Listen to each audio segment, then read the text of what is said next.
Welcome back to the channel, Barca fans. Big news is coming out of Camp Nou, and trust me, this one could shake the La Liga title race. FC Barcelona are planning major moves this summer. Omar Marmoush emerges as an alternative to €80 million target Julián Álvarez from Manchester City. Young star Jan Virgili could return to Barca from Mallorca. Juventus fullback Andrea Cambiaso is on their radar. Contract renewals for Gerard, Martín and Marc Bernal are in the works. Plus, we break down the tricky La Liga run-in, including key matches against Madrid, Spanish Football Club, Sports_Team, Getafe, Spanish Football Club, and of course the Real Madrid Clásico. This is one video you don't want to miss if you care about Barcelona's title hopes. Barcelona identify Manchester City forward as an alternative to Julián Álvarez, report. FC Barcelona need to sign a new striker this summer, irrespective of whether or not Robert Lewandowski renews his contract. Julián Álvarez still remains the priority, but it does look like the Catalan club don't want to put all their eggs in one basket. The club are aware of the difficulty that they could face to sign the Argentinian. So, as per Sport, they have identified Omar Marmoush, the Manchester City striker, as a potential alternative. The logic is easy enough to follow. Álvarez is the marquee name, but he would likely require a huge financial operation, and Atletico Madrid would not make life easy. Marmoush, by contrast, looks like the kind of high-level alternative Barca could at least study more realistically, especially if they want a forward with mobility, aggression and the ability to attack space rather than just wait in the box. Marmoush is not a like-for-like copy of Álvarez, but he does offer some of the same modern qualities Barcelona would value in a new number 9 or hybrid forward. He can stretch defenses, press and play across the front line, which would give Hansi Flick more tactical flexibility than a purely static striker. That said, this should still be treated as an alternative, not the main event. It does look like the club feel Álvarez is the best fit, although one can make the argument that he is not a natural number 9 and not the right profile for Barcelona to target. Marmoush will be a good addition though at the right price, and let's wait and see how things play out. Barcelona star does individual work at Spain camp, misses group training, report. FC Barcelona received mixed updates from the Spain national team camp on Tuesday. Goalkeeper Joan Garcia made encouraging progress, while winger Lamine Yamal followed a more cautious training plan away from the main group. According to Mundo Deportivo, Joan participated in his first session with Spain's senior squad under Luis de la Fuente.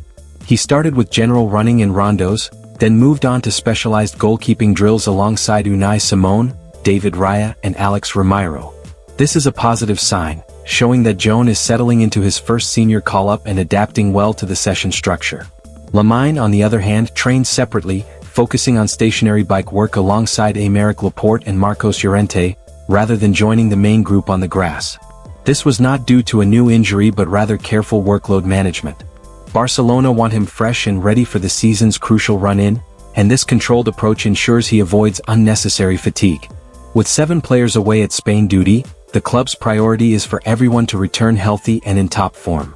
From that perspective, De La Fuente's cautious approach with Lamine is a welcome sign for Barcelona fans.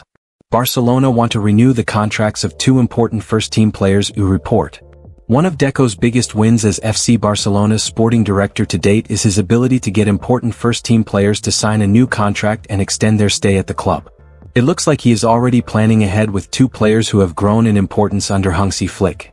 Rather than waiting, the club now want to improve the contracts of Gerard, Martín and Marc Bernal so their deals better reflect the roles they currently hold in the squad. According to Mundo Deportivo, both players signed renewals in 2025, but Barca now feel their progression has changed the picture enough to revisit those terms. A new salary is likely to be in the works. Gerard's case appears to be the more urgent one. The left-back renewed until 2028 in January 2025, with a release clause of €100 million, but that figure now looks relatively low given how regularly he is starting. Gerard is no longer just a useful squad option. He is currently among the top 3 central defenders at the club and has taken advantage of the minutes Flick has given him, which makes it easy to understand why the club want to protect themselves and reward his rise at the same time. Bernal's situation is slightly different, mainly because Barca already covered themselves better. He signed until 2029 in September, after the club showed faith in him during his recovery from a long injury, and his release clause was set at €500 million. Even so, he deserves a salary bump. A player does not come back from a major setback, reclaim his place and immediately force another contract rethink unless the club see him as a major part of the future. Bernal has clearly reached that point. Both players will be important to Hansi Flick in the important games that lie ahead for the rest of the season. Let's wait and see how long it takes before the Spanish duo put pen to paper on a new deal. Barcelona face at least 3 awkward fixtures in La Liga run-in as title race tightens, a report. Although Barcelona currently lead the table by 4 points, their path to the La Liga title remains far from easy. With just 9 games left in the season, Hansi Flick's team can only afford to drop points once, no more. According to Mundo Deportivo, the first major challenge comes right after the international break, with an away trip to Atletico Madrid at the Metropolitano. Even though Atletico are behind in the standings, this fixture is always tough, and it comes only 4 days before the two clubs meet again at Camp Nou in the Champions League quarter-final first leg. Barcelona then face another difficult away game at Getafe, a venue where they haven't won since 2019, recording 3-0-0 draws, 1-1-1 draw, and a narrow loss in that period.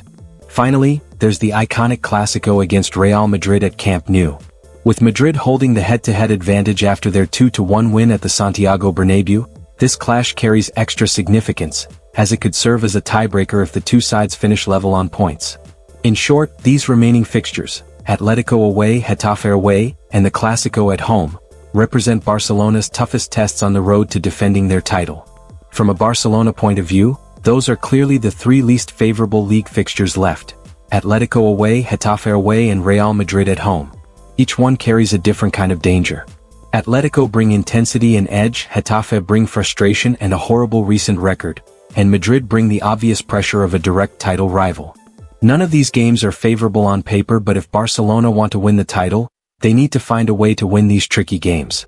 That is the sign of a side that deserves to defend their La Liga title. Let's wait and see how things play out during the run-in and if Barcelona can emerge through this fixture run unscathed. Oh, there you have it, Barca fans. From summer transfer targets like Marmoush and Virgili, to key contract updates for Martín and Bernal, and the challenging La Liga fixtures ahead, it's clear that every decision will matter for Hansi Flick's side. Can Barcelona navigate this tricky run-in and defend their La Liga crown?